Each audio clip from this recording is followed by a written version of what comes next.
tayong magsimula ulit. Kalimutan natin yung mga nangyari.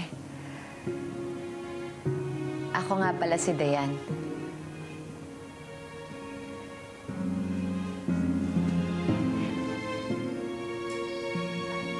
Ako po si Hope.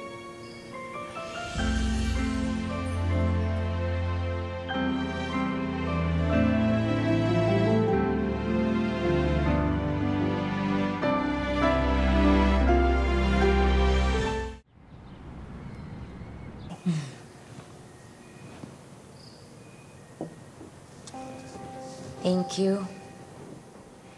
Walang anuman po, ma'am.